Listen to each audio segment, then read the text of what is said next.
So box, box, box.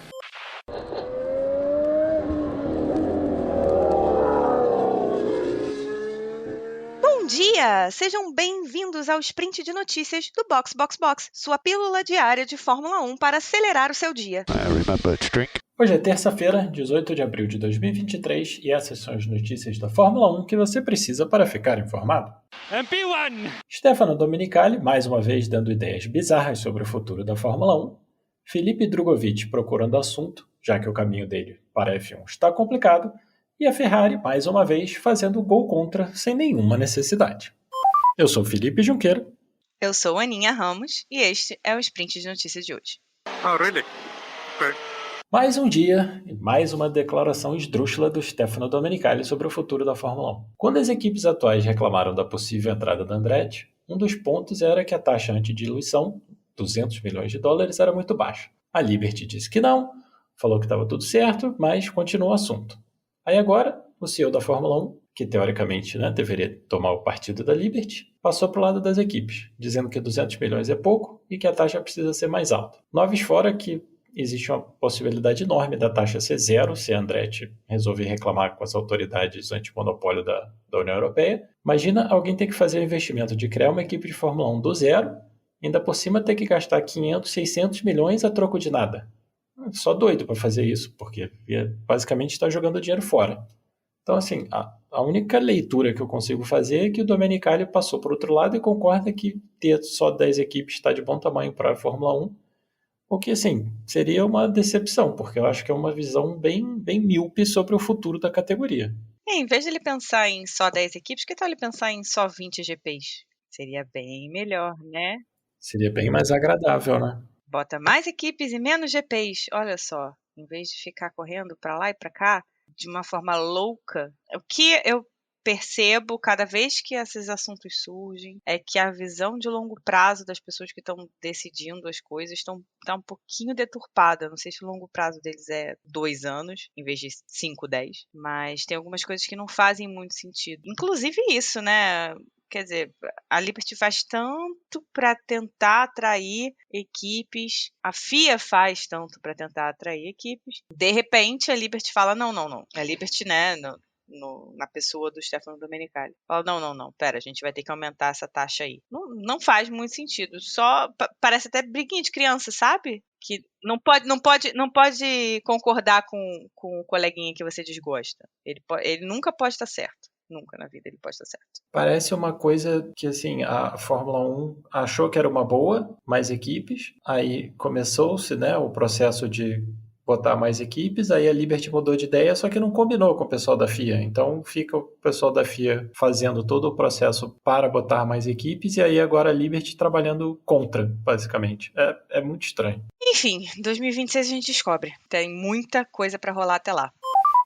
Depois do título da Fórmula 2 no ano passado, Felipe Drugovich virou piloto da Aston Martin, mas com o lugar ocupado pelo Lance Stroll e pelo Alonso, que ainda está em fase de lua de mel com a equipe, parece estar difícil achar um espaço para o brasileiro. Então, o que ele vai fazer? Testar na Fórmula E com a Maserati. Seria no mínimo curioso a Aston Martin ter 2 pilotos reservas na mesma categoria, porque significaria que nenhum dos dois estaria disponível quando estivessem rolando corridas da Fórmula E e da Fórmula 1 no mesmo final de semana. Eu não consigo entender, assim.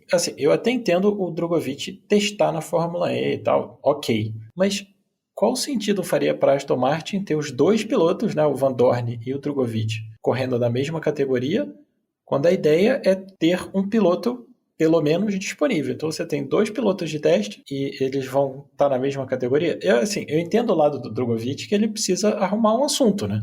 Não dá o cara ser piloto, ele é super novo e ficar a troco de nada de bobeira. A gente viu com o Piastri como é que foi, né? Imagina se ele tivesse ficado onde ele estava, quem garante que ele ia tá correndo esse ano, entendeu? O Liam Lawson é um outro exemplo ótimo. Já correu de DTM, já correu de carro esporte, já fez o diabo, porque não tem espaço para ele. Aí fica esperando, daqui a pouco aí passa a ser aquela coisa, não, agora ele tá velho. Agora passou a época dele. Foi muito do que aconteceu com o Nick de Vries, né? Se ele não tivesse tido a oportunidade que foi, né, completamente surpresa, porque apendicite é uma coisa que realmente não se não se prevê, lá em Monza ano passado, ele não teria esse assento na AlphaTauri, não. Era um cara que todo mundo já tinha falado, esse aí já foi, já passou a época dele, foi campeão da Fórmula 2, mas deixa pra lá porque já passou, né? E por um acaso do destino, o Albon teve aquela apendicite, ele entrou, foi muito bem, e aí ele conseguiu essa vaga.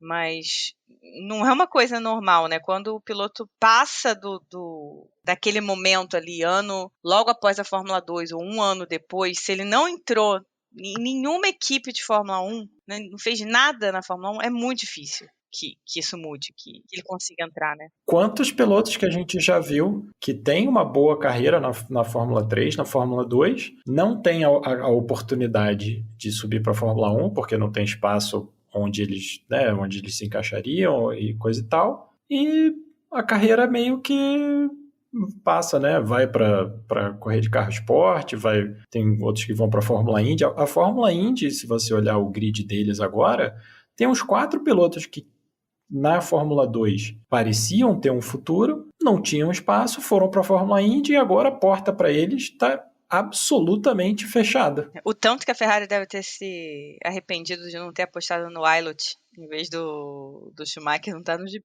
Mas enfim. O Ailot, Fuoco, Schwartzman, a lista da Ferrari é enorme. É imensa. Falando na Ferrari, inclusive, tudo como sempre. Brigas internas, um monte de gente falando demais e o clima dando aquela azedada, enquanto os resultados vão indo de mal a pior. Aí agora, ainda por cima, não é nem alguém da equipe, né?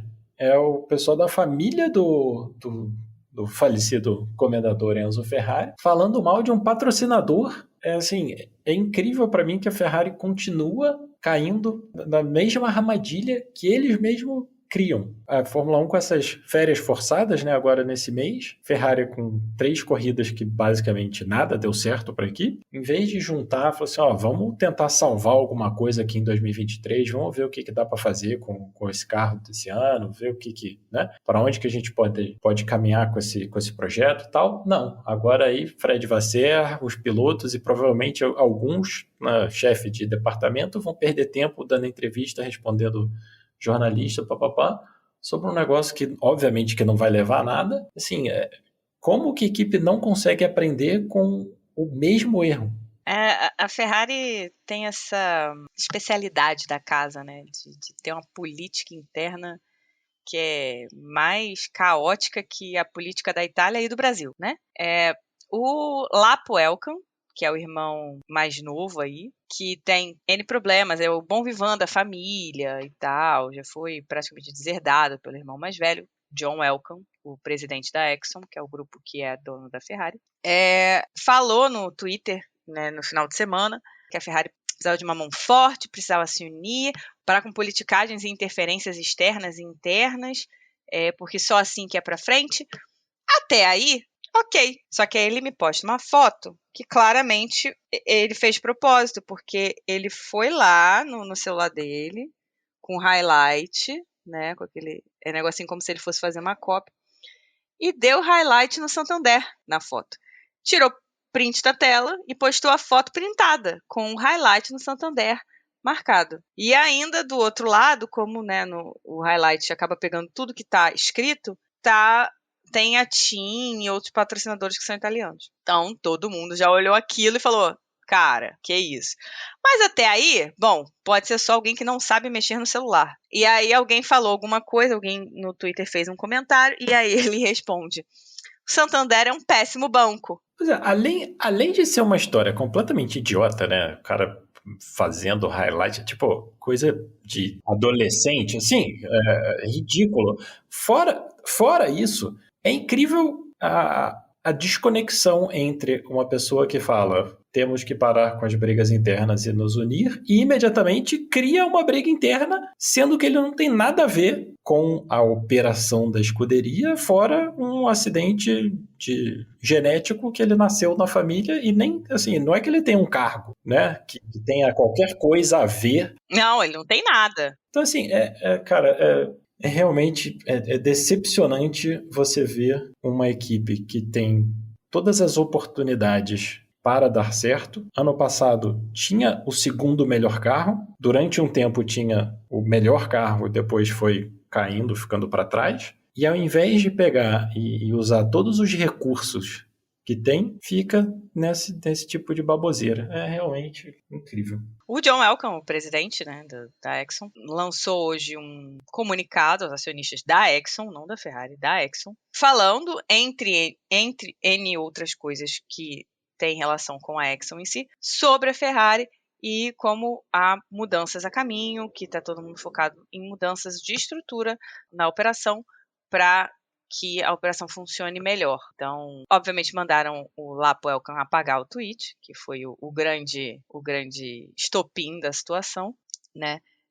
Mas a sensação que a gente fica é que a gente precisa de coisas para falar. E aí as pessoas ficam sem corrida, sem ter como, né, falar de tempo de volta, se o carro vai melhorar, se o carro não vai melhorar, não tem notícia, não tem nada. E as próprias pessoas ficam doidas, né? E o Lapo surtou e foi lá no Twitter e falou um monte de coisa que não tinha que ter falado. Mas, assim, é incrível você pensar que uma equipe que está na Fórmula 1 desde o começo, que já teve inúmeros problemas com esse tipo de coisa, não consegue criar dentro da família uma disciplina de tipo, calem a boca e deixem as pessoas que a gente paga para cuidar da equipe e cuidarem da equipe. É incrível isso. Grazie ragazzi. Ótima terça-feira. Cuidado com a tração na saída das curvas e voltamos amanhã com mais sprint de notícias do Box.